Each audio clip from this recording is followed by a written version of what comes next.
मज़ार कायद के गार्ड के लिए बनाए गए कमरे में 18 साला लड़की का 3 रोज तक रैप होता रहा। साबिक एसएसपी नियाज खोसा के मुताबिक 2008 में मेरी पोस्टिंग जिला ईस्ट में थी और इस वक्त एक फैमिली मज़ार कायद पर घूमने आई। मज़ार कायद घूमते घूमते उनकी 18 साल की नौजवान लड़की रजिया अचानक गायब हो गई। मज़ार कायद पर लड़की की गुमशुदगी की वजह से मीडिया में बड़ा शोर मचा और केस हाई प्रोफाइल हो गया। इस वक्त के आईजी अजहर फारूकी की तरफ से मुझे हुक्म हुआ कि मैं केस को खुद देखूं। तीसरे दिन अचानक वो लड़की मज़ार कायद से निकली और गेट के पास खड़ी रेंजर्स की टीम को बताया कि मुझे अगवा करके 3 दिन तक मेरा रैप किया जाता रहा है। रेंजर्स ने फौरन लड़की थाना ब्रिगेड के हवाले कर दी। मैं भी थाना ब्रिगेड चला गया। वहां पर लड़की ने जो बयान दिया वो बड़ा होशरुबा था। लड़की ने बताया कि मज़ार कायद घूमने के दौरान एक लड़के के पास जुग और गिलास था और मेरे करीब आकर इस लड़के ने गिलास में शरबत डाला और मुझे दे दिया। मुझे प्यास लगी थी लिहाजा मैं फौरन पूरा गिलास पी गई। इसी लम्हे मेरा सर चकराने लगा। मुझे इतना याद है कि लड़का मुझे एक चौकीदार के छोटे से कमरे में ले आया था। मैंने अपनी निगरानी में लड़की का मेडिकल करवाया और लड़की के कपड़ों से डीएनए के सैंपल ले लिए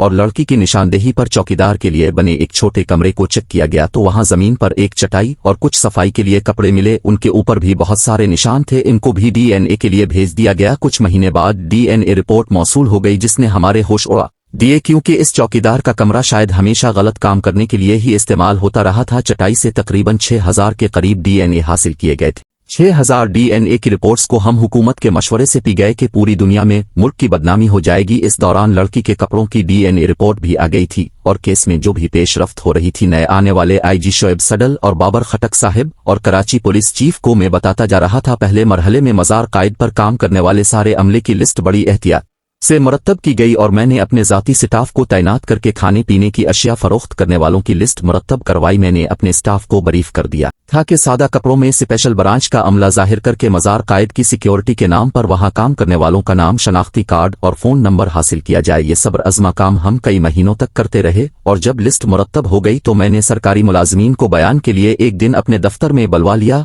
और सबको डीएनए सैंपल के लिए जिना अस्पताल भिजवा दिया और खाने पीने की चीजें बेचने वालों को अपने दफ्तर बुलवाकर उनके डीएनए सैंपल लिए गए। मज़ार कायद के केस को कई महीने गुजर चुके थे। मीडिया इस केस को भूल चुका था और अभी तक एक भी मुलजिम गिरफ्तार नहीं हुआ था। 3-4 माह बाद डीएनए का रिजल्ट आया। मुलाजमीन और मज़ार कायद पर चीजें बेचने वाले 3 मुलजिमान के डीएनए लड़की से मैच कर गए। वो सारे मुलजिमान दफ्तर बुलाकर गिरफ्तार कर लिए गए। साइंस ने इतनी तरक्की कर ली है कि अब पुलिसिंग विदाउट पुलिस के उसूल पर मुलजिमान गिरफ्तार हो सकते हैं। पुलिस को इस्तेमाल किए बगैर डीएनए की वजह से सारे असल मुलजिमान गिरफ्तार कर लिए गए थे। आखिर में 2013 में ट्रायल कोर्ट ने रैप केस मुलजिमान को सिर्फ इस बुनियाद पर रहा कर दिया था कि डीएनए गैर इस्लामी है।